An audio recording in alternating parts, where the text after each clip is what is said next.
Okay, really quick, I thought it'd be decent to do like a contactors explain video just really quick. So first off, what is a contactor? Let's figure it out. So this guy right here is a broken contactor. Okay, it's just fried, the internals are fried, so we're gonna look at it, okay? This is a contactor. So you have the front plate on the front. This pops off, and this is how you examine it. So these are what are called contacts. Those are the actual contacts. So you can as contacts as in the steel contacts another steel. Okay, they connect one another. So if you look at, you have this, which I'm assuming is copper, copper piece of metal across the bottom, and then you have this other copper piece of metal. You can see with three little contacts, 1, 2, 3, and you see how it goes up and down, right? So a contactor creates contact, right? So on a contactor, you have voltage that comes in the top right here, right? And now if you look at these ribbons, you can see these little ribbons or these connectors right there, whatever you want to call them. They are connected to right here, right? So let's say you put in 208 voltage, 3-phase, 1, 2, 3 into the top. All these ribbons will also have it because they are connected to it from the top.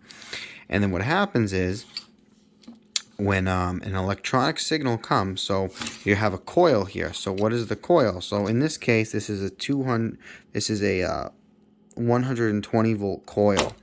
So on a contactor, you're going to have these two coil hookups down there, these connectors for your coils.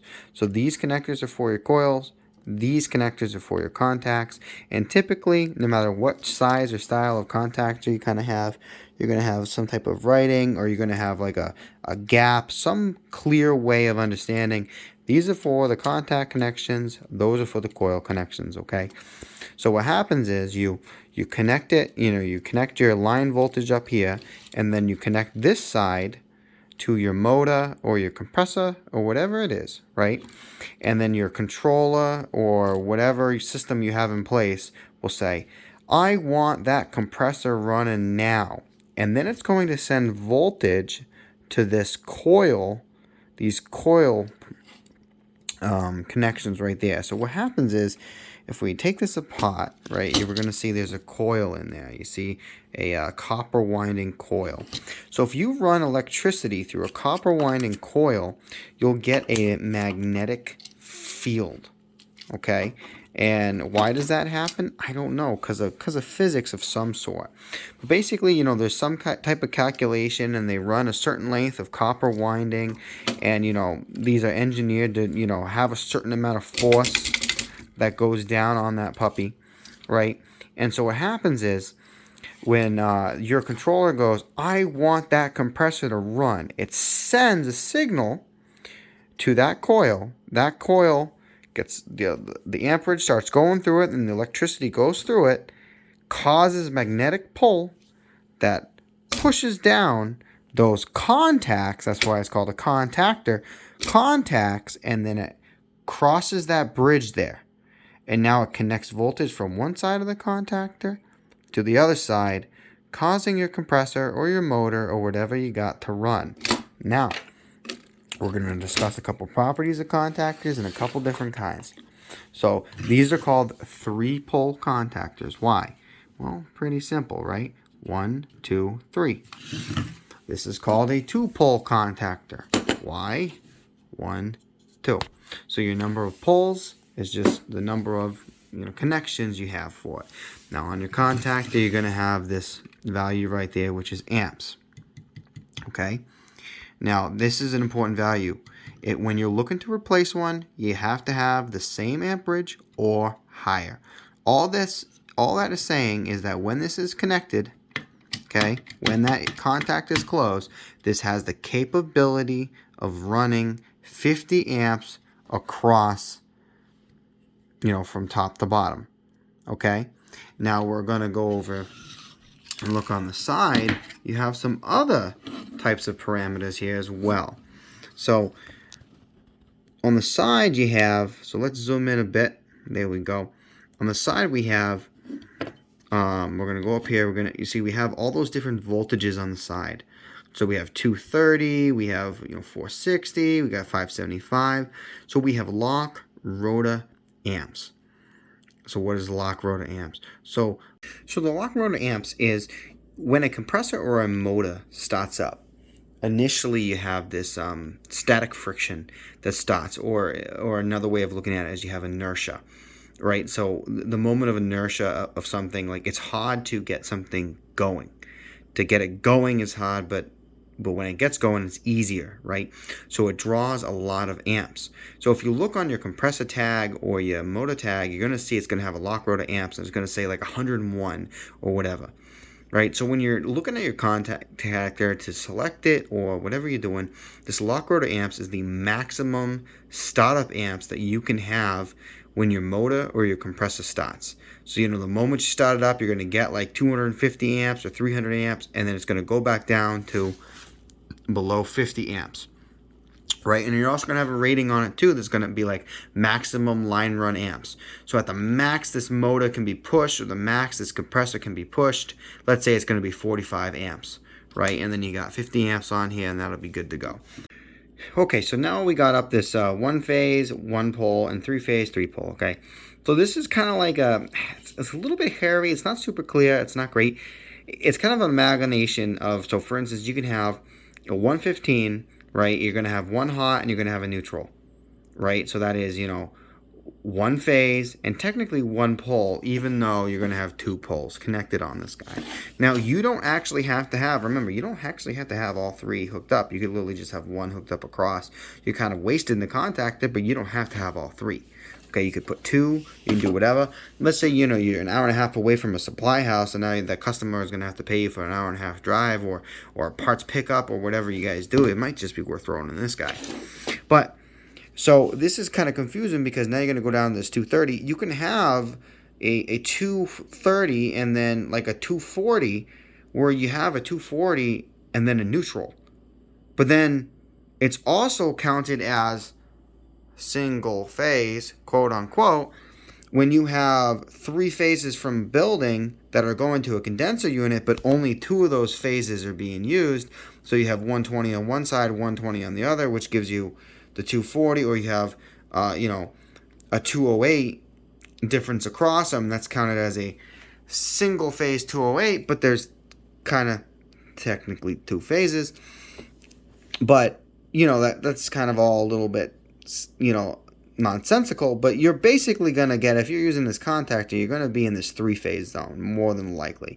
You might be here, but more than likely you're going to be in this 3-phase zone. So you're going to be using, 208 to 230 3-phase, or 460 3-phase.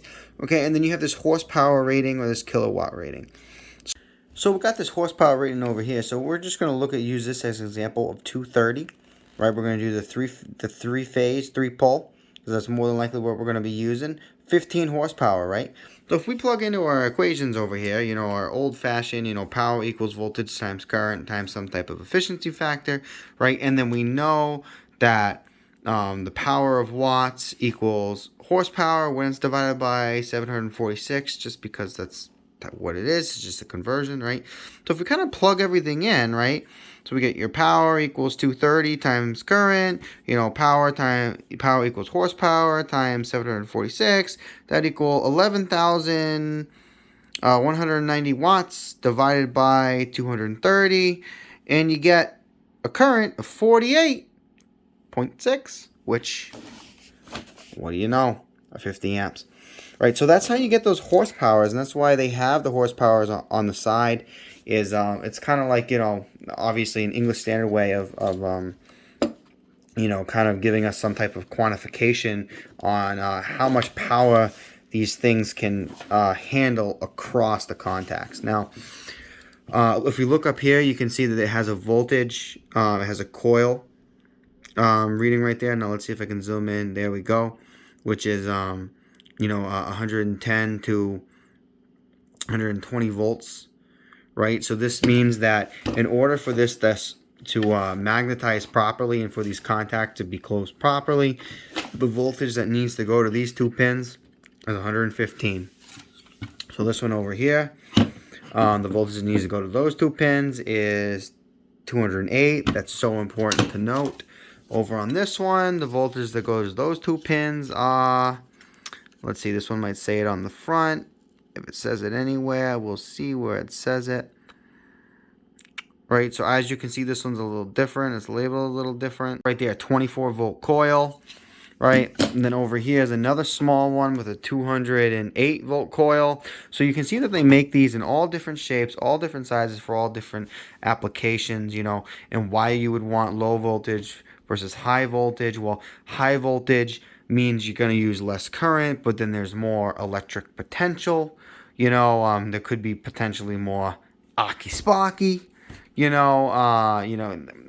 The higher voltage you can use. If you're in a supermarket refrigeration, you wouldn't need to put in a transformer to convert down, and an engineer is going to kind of weigh, the cost benefit analysis of a lot of this stuff, but that's kind of some examples on why you would use it. So I just want to mention here quick, even though you could replace a contactor with a higher amperage rating, so if you have a 30 amp contactor, you could replace it with a 50 amp rated contactor. You cannot change the coil. So the coil has to be the same. If it's a 24-volt coil, it has to be a 24-volt coil. Even if the amperage rating is different, it has to be the same exact coil. 120 coil, 120 coil. 208 coil, 208 coil. Okay, you cannot mix and match the coil, or you will destroy the contactor. You will fry it. It will ruin that coil, and it will be unable to pull itself in, and it will not work properly. And it might have not enough power, and what that'll happen is it will chatter, and then it will cause the contacts to pit. It will cause all kinds of issues. Don't do it. You need to have the same exact coil, but you can always use a contactor that has a larger amperage across it if it has the same coil. Now, the last thing I want to go over is called an auxiliary contact, which is right here, right? So this guy, they come in all shapes and sizes, but basically this guy, you see this right here? These are contacts in here, similar to a contactor, right? So if we look at this little wiring diagram right here, we have 11, which is this pin right there. And on 11, there is a switch from 12 to 14. Right? And typically 11 is always connected to 12 normally, right? So what happens is when this goes down, right? So we plug this guy on the side here, right? And it slips right down in there. And then if you look, when this contact goes down, right? That is going to push down this auxiliary. You see? And that's clicking that in. Okay? And that is changing the position of the switch, right?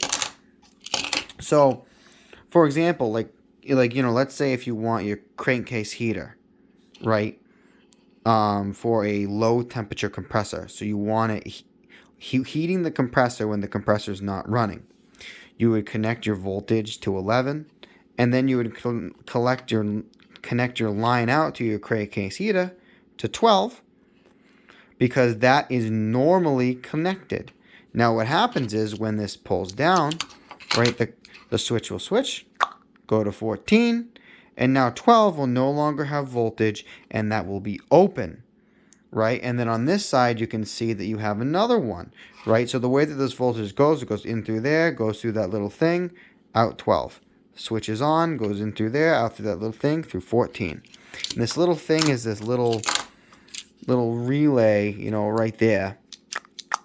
It goes up and down. And why would you want this? You would want this if you would want a lower voltage, appliance of some sort, or some type of heater or something that is either running when the contactor isn't on or running when the contactor is on. But this is a way that you can kind of piggyback off of this contactor. And if, let's say you want, when the compressor's running, you want a light on. Let's say that's what your goal is. You could use this, or when the compressor's off, you want a different light on.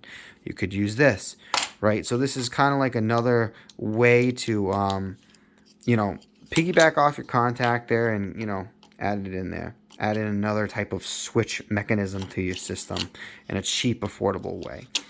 Yeah, so I think that's it. I think that's how you do it. That's, kind of contact is a nutshell. Now, you got this piece of paper in there. If you want, you can kind of go through and kind of look at, okay, this is kind of a breakdown of how it looks. Has some torque values for how you got to put things together.